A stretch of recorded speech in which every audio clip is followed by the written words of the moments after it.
That which you do not hate, you will eventually tolerate.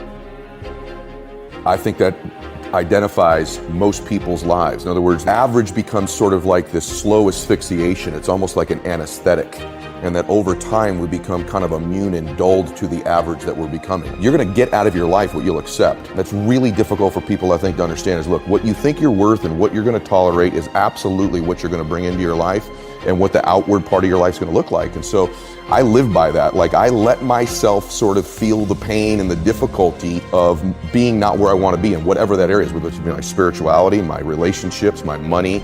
I let myself feel that pain because, as you know, there's two motivators, right? There's the gaining of pleasure, right? Wanting to go get something, chasing the dream, but then there's the avoidance of pain. And for a lot of champions, that's a pretty big driving force for them. And so at least for me, I leverage both of those things on me to get myself to take action. And I think anytime you meet somebody like yourself or myself who might now appear self-confident, it's because I really had to find tools and resources because I was so insecure and shy and introverted. So I had to find techniques and resources to build that up in me.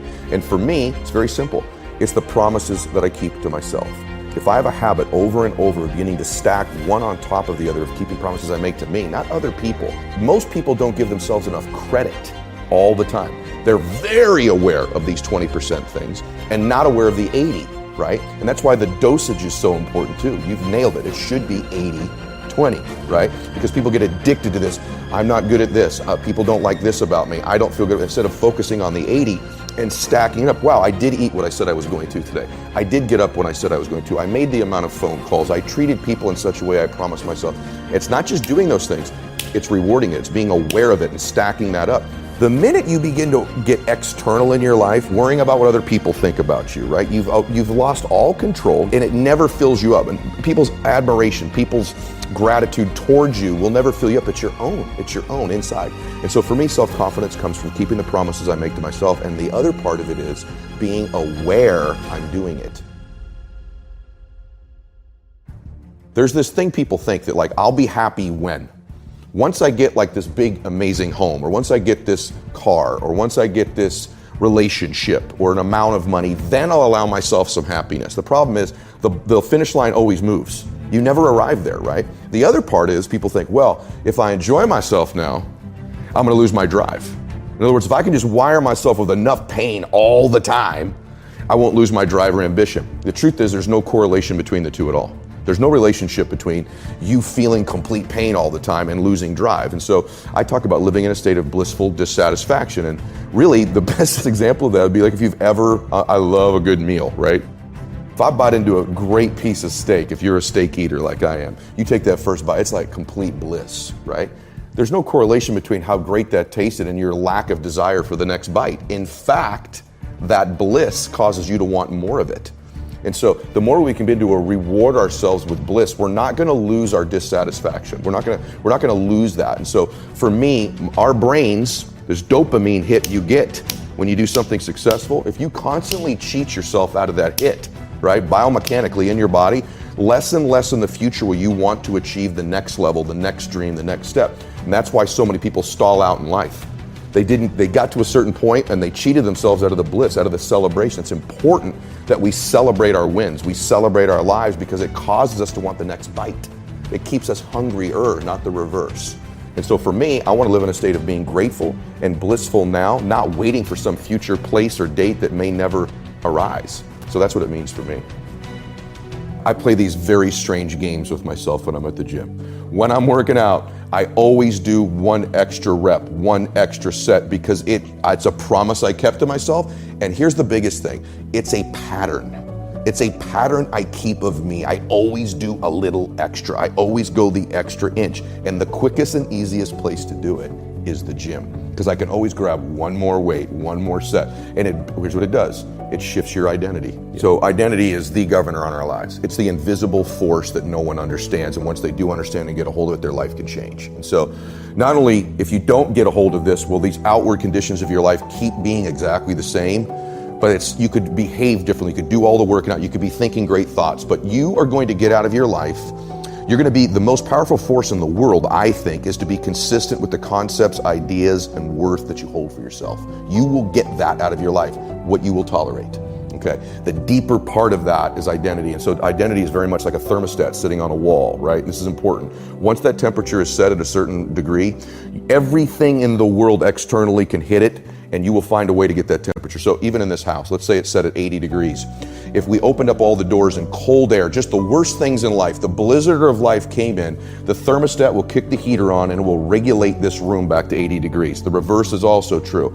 It's a super hot day. Great things are happening in your life. It's getting hotter and hotter and hotter. If you're at 80 degrees, that internal thermostat will find a way over a window of time to cool your life right back down to 80 degrees again. So the key, the secret key, is to be able to shift that identity.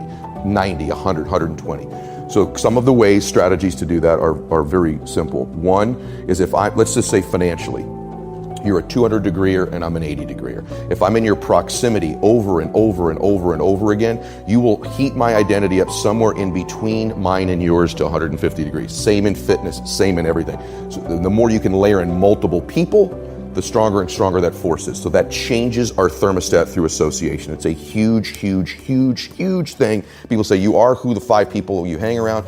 This is why.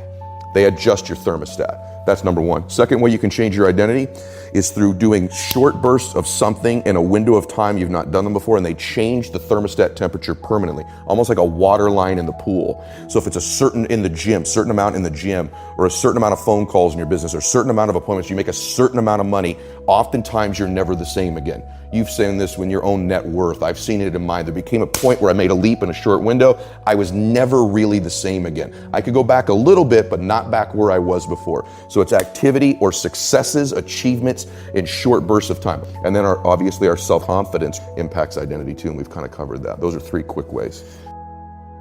When you were starting out, you're broke, your wife's car got foreclosed on, your water was turned off at one point. I mean, it's like literally crazy. Yeah. How do you begin to build that, like for real you, not in the abstract, but how did you begin to build your self-confidence when like you're teaching people how to do something that you haven't actually done in your life? If we really go back and we look at it, I had a couple good things happen for me, or to me. One was, at that time, my wife did get frank with me. This is not who you are. This is not what you're about. I don't recognize this person. This is who you are. And I had another person, to my benefit, pointing out to me the things that were great about me. Now, this is going to sound hokey, but I'm going to give you the big one. And this is why life gives you these great tests. I had a really good friend of mine. I went to lunch and he said, I don't know who this guy is here in front of me. And he goes, let me ask you a question, honestly. Right now, what are you grateful for? And at the lunch, I said, jack shit.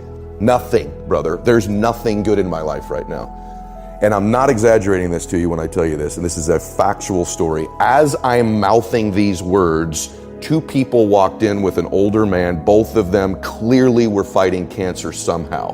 Both had lost their hair. One of the ladies had a bonnet on, and they were barely moving in. Both walked by our table and gave me the most warm greeting, the warmest smile as a stranger. And he goes, that's pretty freaking pathetic. You can't find anything in your life to be grateful for right now. And on the drive home, I'm not kidding you, I started to stack gratitude. I started to take inventory. Because if you can find things to be grateful for in that space, man, is your life going to be rich when there really are external things to be grateful for. So my first mechanism out of that space was honestly to stack the things I was grateful for. And I started reinforcing it over and over and over again. And what happens is there's this reticular activating system in our brains, right? And all of a sudden, because that's the messaging I was giving myself, all of a sudden, all these things start to come into my awareness that I'm grateful for.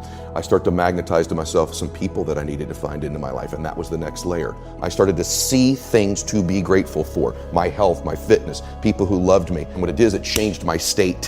When I stacked gratitude, I changed what I did in the morning, and I changed what I did in the evening. And so somehow by grabbing control of my morning and by grabbing control of my evening, I got some measure of control over the middle of my day. I was an out of control person back in those days, meaning this: I woke up worried, stressed, fearful, and I immediately start thinking about a bill I had to pay, something that was wrong. And I'm in a state of reaction to begin I'm talking within 6 minutes of waking up, 6 seconds. Most people listening to this, that's what they do. I said, I got to grab control of my morning, and I set up routines in my morning. Maybe they served me, maybe they didn't, but they were things I could deliver on doing for myself. And so not only did that give me control over the day, but I started to stack my self-confidence too.